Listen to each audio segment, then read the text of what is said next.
Hi guys, welcome back. Hope you're all doing well. I recently did the Armaterium build on Solar, and during that video I mentioned that there's a Stasis variant, and I've had a few comments asking for the Stasis variant because they don't like trials or they've not got a good unwavering duty for whatever reason. So today we're going over the Stasis Actium War Rig build. Now it works just as well, but I will say it's not as brain dead as the Solar version. You do need to work a little bit to stay alive and to get the build online. But without further ado, let's get into it. All the background footage you'll be seeing is match made Grandmaster, so a -40 light, so a 40 light power delta. Now for this version, you will need a specific role on Ulterior Observation. This is the Stasis LMG that you can get from Kepler, and I'll show you how to farm for one, but the role that you need is Demolitionist and Rhyme Stealer. You can get this from the Altar of Relativity in Kepler, just a tune for Ulterior Observation, and then you can farm to your heart's delight through the Sieve or completing your weekly missions. But if you're 350 power, you can actually take the route that I'm showing in the background and go to the Loot Cave. As long as you're playing on Mythic difficulty and you're 350 power, then Ulterior Observation will drop it to tier 4, giving you selectable perks which makes the grind a little bit easier. And all you need to do is just kill the ads in here, and then when the ads stop spawning in the middle, you go down to your left hand side of the cave, they'll be falling in there, kill them, and that will spawn the ads in the middle again. Just keep doing this over and over until you get a drop of Ulterior Observation. So we are of course running Actium War Rig, which recently got buffed. As we use Actium War Rig with an LMG and auto rifle, the damage will go up to 10%, and also it will reload the magazine at a faster rate. It also gives bonus ammo generation. Now when we pair that with 160 weapon stat plus 2 weapon font mods, then we'll have 200 weapons, which means we will never run out of heavy and we can use Ulterior Observation as a primary weapon. Pair this with Temporal Blast, the new seasonal mod that you can put on Ulterior Observation, as it is classed as new gear. When we deal damage, we'll gain stacks. At times 5 stacks, it will do an explosion from the gun, and this equates to about 10 bullets of an LMG, so it's good for chunking enemies. Also a neat trick that I found is because Ulterior Observation's origin perk has a little rocket, if you fire a little rocket, it's actually good for stacking up Temporal Blast charges, because Temporal Blast is all relative to the amount of damage that you're dealing towards an enemy. So the more damage that you do, the more stacks of Temporal Blast that you gain. So if you start each encounter by scoping in and let it lock on, fire a little rocket, then you'll have a good amount of Temporal Blasts to start your encounter with. Now if we have a look at our aspects and fragments, first off we'll be running Diamond Lance. Kills with shatters or stasis abilities and weapons will create a stasis lance. Slam it down, you get ×2 frost armour, good for stunning overloads or freezing red bars. Now the good thing about this is because we're running Rhyme Stealer on Ulterior Observation, when we kill any target that's frozen or slowed with Rhyme Stealer, we will gain 2 stacks of frost armour. Next up is Tectonic Harvest. Shattering a stasis crystal or frozen target creates a stasis shard. This shard grants melee energy, and while Tectonic Harvest is equipped, picking up these shards will give you a stack of frost armour. Now what it doesn't tell you is picking up shards will also heal you a small amount. Now this is integral for the build for survivability. It also turns our grenade, our Glacial Grenade, basically into a pseudo healing grenade. When we throw down the grenade, there's 5 crystals on the Glacial Grenade, we essentially will get 5 shards to heal ourselves with.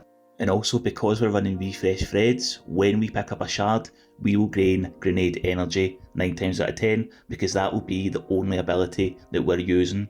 Pair this with the Demolitionist, Ulterior Observation, and Tectonic Harvest. When we kill frozen enemies, we'll generate more stasis shards. Enables us to have essentially unlimited grenades. Grenades that will heal you and then generate more grenade energy for you, just to have more grenades, more healing, and also clear out any ads in the vicinity. For our fragments, we have Whisper of Chains. Defeating targets while you have frost armour has a chance to create a stasis shard, so that's more grenade energy, more frost armour. Whisper of Conduction. Nearby stasis shards track your position, makes it easier to get that healing and to get that grenade energy. Whisper of Chill. Stasis weapon final blows have a chance to create a stasis shard. There again, more healing, more grenades. Whisper of Rhyme. Your Frost Armour has an increased duration and a maximum stack count. This pushes our Frost Armour from ×5 up to ×8, and it will last 13 seconds, which basically with the amount of shards we're generating will have us having Frost Armour near enough 100% of the time. At ×8, it's a 54% damage reduction. Finally, Whisper of Torment, you gain grenade energy each time you take damage from targets. Having Frost Armour increases the amount of energy gained. Again, this just keeps our unlimited grenades topped up. More healing, more shards, keeps feeding into that cycle, and it is great for clearing out ads. The main artifact perks we want are Fever and Chill. Rapid precision hits with stasis weapons will grant us Frost Armour. Frost Renewal, while you have Frost Armour taking critical damage, releases a burst that freezes nearby combatants and grants Frost Armour to you and nearby allies. Refresh Threads, picking up an elemental pickup matching your subclass element will give you ability energy to your least charged ability, so this will be our grenades. When we pick up stasis shards, we will get grenade energy. Elemental Coalescence, defeating targets is a chance to create an elemental pickup matching your equipped super, so more stasis shards, more healing, more grenade energy. Elemental Overdrive, picking up an elemental pickup grants increased damage to weapons of the same element, so we'll be picking up stasis shards all the time, and this means that our LMG will have 10% increased damage all the time. Finally, Frigid Glare, while Frost Armour is active, stasis precision final blows cause combatants to release a freezing burst, so Ulterior Observation isn't the most stable, but we can put on one with Frost. While Frost Armour is active, stasis weapons gain increased reload speed and stability. One with Frost and Frigid Glare go hand in hand to create more freezing bursts. Now we can take this survivability even further if we use Buried Bloodline, the exotic from Warlord's Ruin. What Buried Bloodline does is once you kill 3 red bars, you'll gain Devour, or if you kill a major with it, you'll gain Devour. As you get more kills, you'll gain more Devour for more time. Devour will heal you after every kill, so once you proc Devour, you can bring back out your LMG and just go to town, and that keeps your health topped up as well. Plus, Devour gives more grenade ability energy while active, so this will help us with more glacial grenades, more shards, more ads being frozen and killed. Just quickly, any love you could show in the video will be greatly appreciated. I'm currently on a big push to 1,000 subscribers, and you lads have been absolutely brilliant at this so far, so anything you can do to help would be extremely nice of you. Love you lots, cheers. One of the better parts about using stasis rather than solar is the super. Glacial Quake is a 10 out of 10 super. It's probably the strongest Titan super we've got just now, especially when you stack into the super stat. Now, I'm going to recommend at least having 100 super so you can have this up all the time.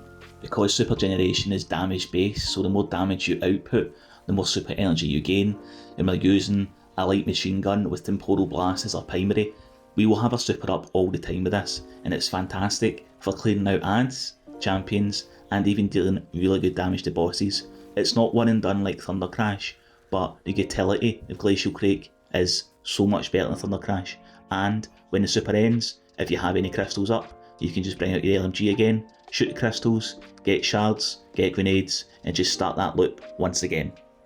Talking about stats, because we've got so much going into our grenades, we will want at least 70 grenade energy. Now I know it's a lot asking for 160 weapons, 100 super and 70 grenades, but this is what really makes the build shine. So if you can get 70 grenades, this is the equivalent of 100 grenade in the old system. That way we just know that our grenades will always be there should we need them. Now the last part to cover off is armour sets. Now I know the whole point of this video is to stop you going into trials to try and get unwavering duty, but the best armour set I've found is 2 stacks worth of trials armour and then 2 stacks worth of Bushido. This just increases our survivability so much. Bushido will heal you when you bring out a weapon and get a kill with it. So you can see in the background gameplay, I'm constantly swapping weapons from LMG to Mint Retrograde to Buried Bloodline. But the Trials armour is really, really amazing for health. 2 stacks of it. When you pick up any ammo brick, you will gain a good chunk of health. It's near enough a half bar of health you'll get whenever you pick up an ammo brick. Now obviously, we've got 200 weapons, so we'll be generating a lot of ammo bricks with this build, so anytime you pick up an ammo brick, you'll get half a bar of health. You'll get half a bar of health all the time because of this build setup. 200 weapons plus 2 stacks of Trials armour is great for survivability. Top of that, Bushido, then on top of that, Buried Bloodline, then top of that, Stasis Shards. You're a tank, an absolute tank, especially with times 8 Frost armour, 54% damage resist. If you're really adamant about not going into Trials, then 2 pieces of Bushido will see you fine, but 2 stacks of Trials armour really increases the survivability of the build. Now, to ensure that we're getting as many ammo bricks as possible and as much ammo as possible, I'll just go over my mod setup. For the helmet, we have a stasis and a void siphon so that we can generate orbs to get our 200 weapon setup, plus a heavy ammo scavenger, just helps us get more ammo bricks. For our arms, we have impact induction, but we've already got enough grenade energy in the build, so you can use really whatever you want. But if you're struggling, like me just now, to get 100 grenade, then you can put on grenade fonts as well. Plus, any stat you get over 100, your grenades will actually do more damage. And you would be surprised at how much damage Glacial grenades can do over 100 grenade stat. For the chest, you definitely want a stasis generation mod, and then whatever damage resists you want. For the legs, as I said previously, 2 weapon fonts so that we can get 200 weapons, and then a stasis scav so that when we get a heavy ammo brick, we'll actually get more ammo within the brick. Finally, a class item, 2 time dilations just to really help have 200 weapon stat up all the time, and then I like an offensive bulwark. If I do a finisher, I'll get an overshield. And that's it. Hopefully you find the build useful. As I said, it's a bit more work than the solar build because you do need to take account for getting Devour up, make sure you're throwing your grenades all the time, picking up your stasis shards, picking up ammo bricks, so you can't just point and click and shoot like you can in the solar build, but it is just as strong. And if you don't want to go into Trials, it's a great alternative. Anyway, if you enjoyed the video, please feel free to show some love, I would greatly appreciate it, and I'll see you soon for more Destiny 2 content. All the best, cheers.